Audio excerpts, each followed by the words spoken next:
शुक्रवार का दिन और कलश का जल चेंज करती हूँ तो कलश उठाती हूँ मैं मंदिर से। तो बस मैंने सोचा कि ये जो आसन बिछा हुआ है, काफ़ी जैसे चंदन जो लगाते हैं भगवान जी को रोज़, और फ़ोटो पोंछते हैं, मूर्ति पोंछते हैं, तो वो चंदन झड़ झड़ के गिरता है। तो उससे क्या है कि पूरा जैसे आसन में पीला पीला पूरा हो जाता है। केसरिया चंदन लगाती हूँ मैं। तो बस मैंने पूरा आसन चेंज किया, साथ ही पूरा मंदिर भी क्लीन कर लिया और कलश मैंने दोबारा से स्थापित कर दिया। स्वागत करती हूँ आप सभी का आपके अपनी चैनल द लाइफस्टाइल टेल्स में। आप अपना इतना कीमती वक्त निकाल कर मुझसे मिलने आते हैं, ब्लॉग देखने आते हैं, उसके लिए आप सभी का दिल से आभार प्रकट करती हूँ। आज सारे आसन मैंने चेंज कर लिए हैं। चंदन लगाते हैं ना, तो पूरा चंदन फैला हुआ रहता है। पूजा हो गई है, अब जाऊंगी किचन में।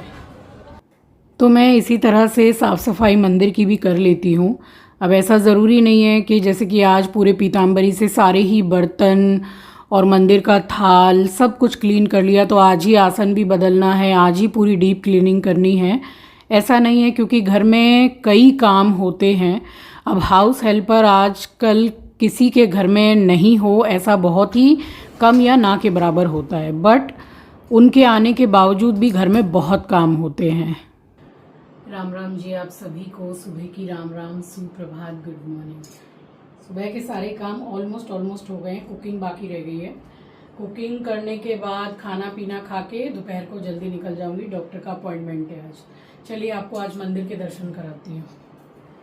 अब देखिए, सामने से काफ़ी दिनों के बाद आपको मंदिर के दर्शन करा रही हूँ मैं।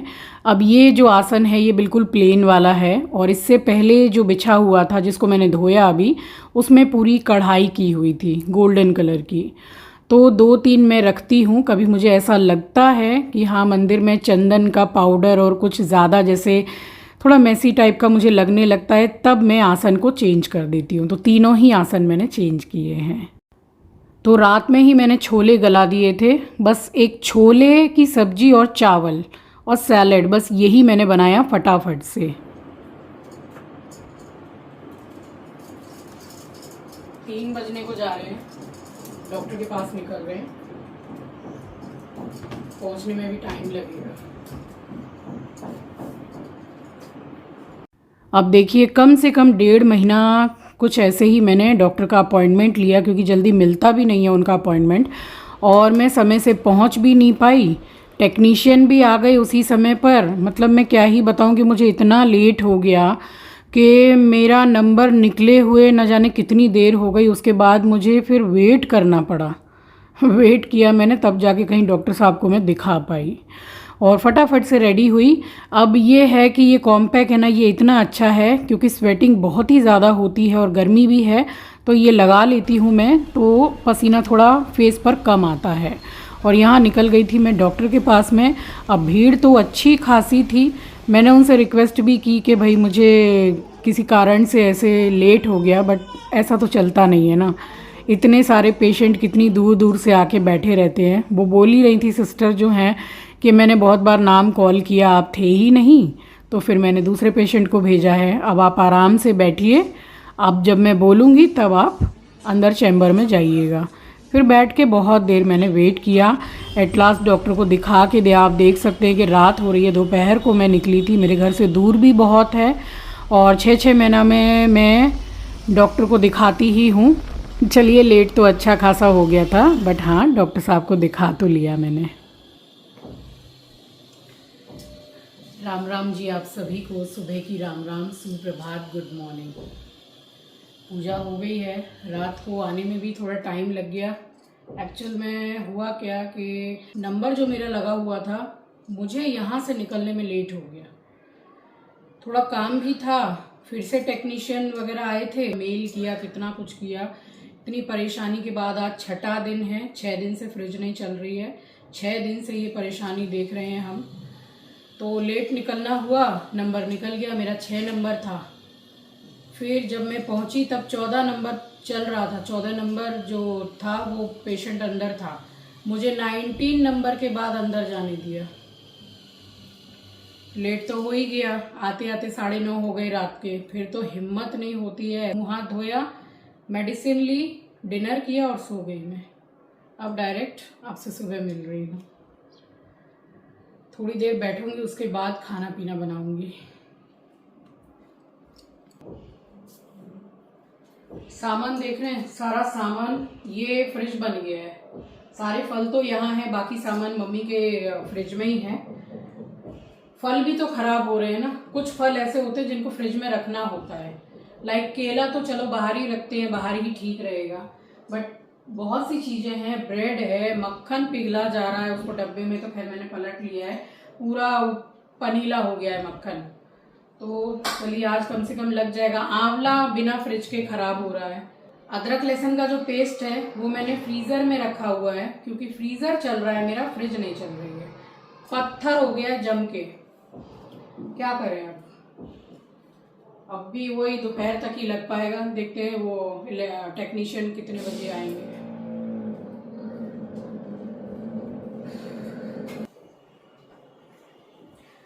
आइसक्रीम बनाने का सोच रही थी, आपको पता है इतनी बढ़िया आपको आइसक्रीम की रेसिपी देती, जिसकी आइसक्रीम शायद आपने नहीं खाई है, ठीक है, वो मैं आपको देती रेसिपी, बट फ्रिज ही खराब हो गया, तो फिर कैसे ही क्या करें। दिल दिमाग काम नहीं कर रहा है, इतना मतलब प्रॉब्लम हुई है ना फ्रिज खराब होने से। फ्रिज कितनी ज्यादा इंपॉर्टेंट है घर के लिए। ऐसे ही इंसान का होता है, कहा जाता है ना कि जीते जी कदर कर लेनी चाहिए। अगर कोई आपके लिए वैल्यू रखता है तो आप उसको बताइए कि वो क्या वैल्यू रखता है आपके लिए, और उसकी क्या जगह है आपकी लाइफ में, ये आप जरूर से बताइए। बाद में चले जाने के बाद क्या है, कुछ भी नहीं।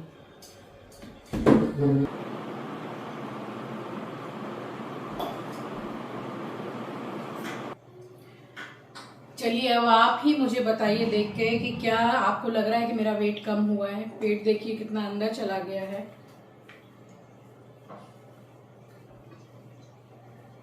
ये सब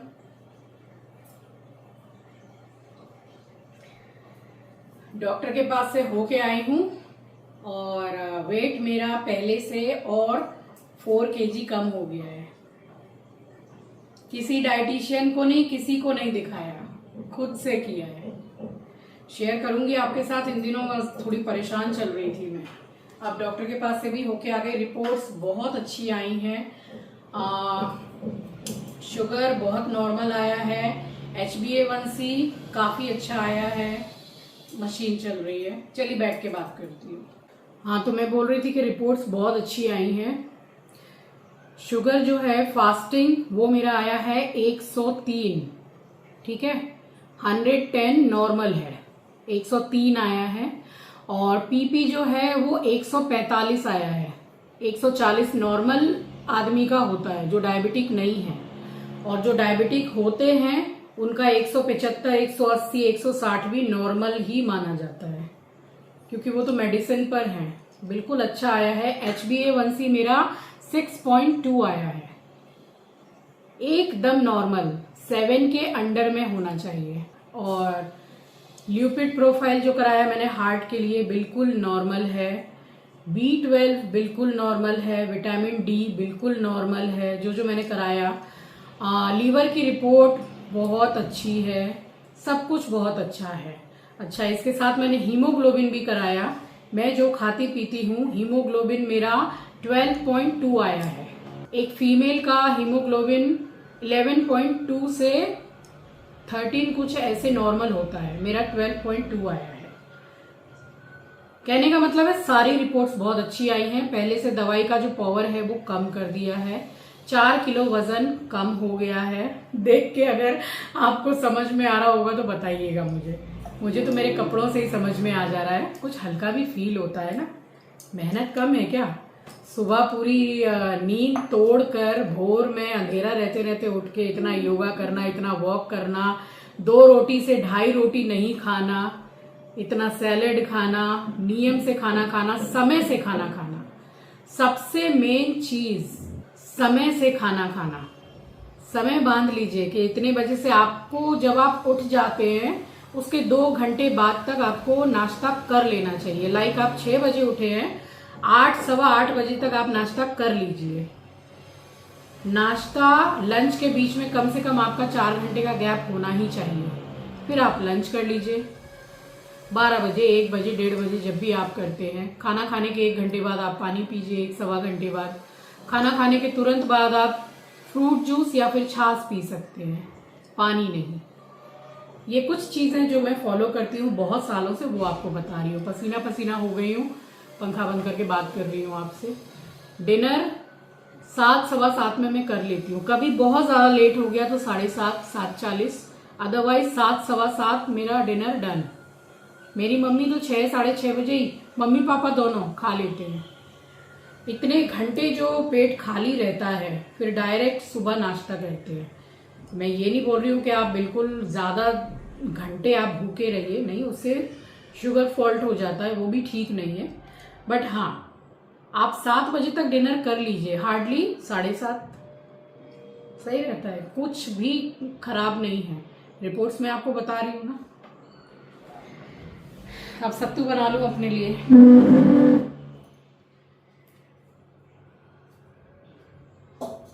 तो सैटरडे का दिन था तो खिचड़ी चोखा चटनी बनना मतलब बनता ही है, बनेगा ही मेरे घर में।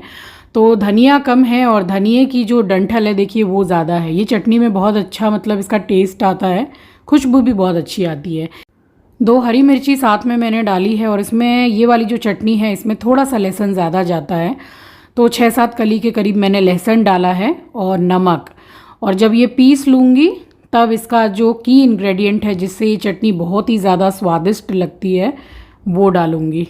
मैंने पहले भी आपको रेसिपी दी है इसकी। और बस यहाँ पे देखिए पीसने के लिए छोटा वाला जार में मैंने चलाया तो सही, बट अब छोटा वाला जार काम नहीं कर रहा। मतलब एक चीज़ ठीक हो रही है, एक चीज़ ख़राब हो रही है, ये हो रहा है। तो फ़िलहाल उसमें कोई मुझे दिक्कत नहीं लग रही है। आराम से बैठ के वो छोटे वाले जार को मैं चेक करूँगी। फ़िलहाल मैंने ये बड़े वाले जार में ट्रांसफ़र कर दी चटनी। और ये इसका की इंग्रेडिएंट है सरसों का तेल। इसको डाल के पीस लीजिए, बेहतरीन चटनी बनती है। बस चटनी भी बन गई थी और खिचड़ी मैंने एक साइड में चढ़ा रखी थी कुकर में। और ये आलू मैंने बॉईल कर लिए थे। आप समझ लीजिए कि कम से कम कुछ नहीं तो 2 महीने के बाद मैंने घर में आलू बनाया है।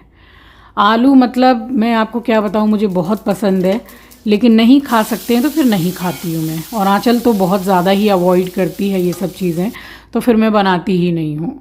तो आज मैंने आलू बॉईल कर लिए कि सूखी वाली सब्जी और पराठे बनाऊँगी इसके साथ में। तो बस ये थोड़ा सा सरसों का तेल, उसमें 1 छोटा टीस्पून घी का डाला है मैंने। जीरा डाल दिया था, जीरा गोल्डन ब्राउन हो गया तो टमाटर डाला है, 1 ही टमाटर है, बड़े टुकड़े में करके डाला है, मैश कर दिया अच्छे से, सॉफ्ट हो गया है। हल्दी डाली है और बस आलू, हरी मिर्ची, नमक, धनिया। ये वाली सूखी सब्जी बहुत ही अच्छी बनती है। ये पराठों के साथ, पूड़ी के साथ बहुत अच्छी लगती है। तो बस इसमें नमक थोड़ा सा कम था, वो मैंने डाला। और कुछ मिनट इसको गैस पे पकाने के बाद में मैंने गैस को किया बंद। और चटनी जो बनाई थी, खिचड़ी जो बनाई थी उसके साथ चोखा आज मैंने बैंगन के साथ बनाया। क्योंकि अब हो क्या रहा है कि फ्रिज तो ख़राब है, सब्जियां सारी रखी रखी ख़राब हो ही गई। जो बची कुची हैं तो जिस सब्जी की ज़रूरत नहीं है वो भी मैं बना ही ले रही हूँ। तो 2 बैंगन पड़े थे छोटे छोटे, मैंने सोचा आलू के साथ इसका चोखा बना लेती हूँ तो काम में भी लग जाएगा। खिचड़ी बन के हो गई यहाँ तैयार, चटनी बन ही गई थी, आलू की सब्ज़ी मैंने बना ली। बस इसके बाद में मैंने चोखा बनाया है। सब्जियां आप देख सकते हैं कैसे सूखी सूखी सी हो गई हैं। तो कुछ चीज़ें हैं जिनकी ज़रूरत पड़ती है बार बार, जैसे कि नींबू हो गया, और कुछ चीज़ें मैंने फ्रीज़र में रख दी क्योंकि वो काम कर रहा है। तो ये सब सब्जियां मैंने फ्रीज़र में ही डाल दी थी, बट वो सूख के ख़राब हो जा रही हैं। अब चलिए, फ़िलहाल लग जाएगा, कल तो फ़ैन जो ख़राब हो गया है। और यहाँ बना लिया था मैंने चोखा। तो आलू है, बैंगन को पका लिया था, और प्याज, मिर्ची, हरा धनिया, नमक और सरसों का तेल, ये भी बहुत अच्छा लगता है। और शनिवार था तो डीप क्लीनिंग होनी थी। अब अपनी हाउस हेल्पर के साथ पूरा झाड़ा झूड़ी का काम भी करवाया, जाले वाले साफ़ करके। अब ऐसा है कि सुबह से बैठना वाकई में नहीं होता है, बहुत काम करती हूँ मैं अपने घर में। और कहीं ना कहीं ये अच्छा है, हाथ पैर चलते रहे ना तो ही अच्छा रहता है, शरीर भी फिट रहता है और हेल्थ भी अच्छी रहती है। आंचल,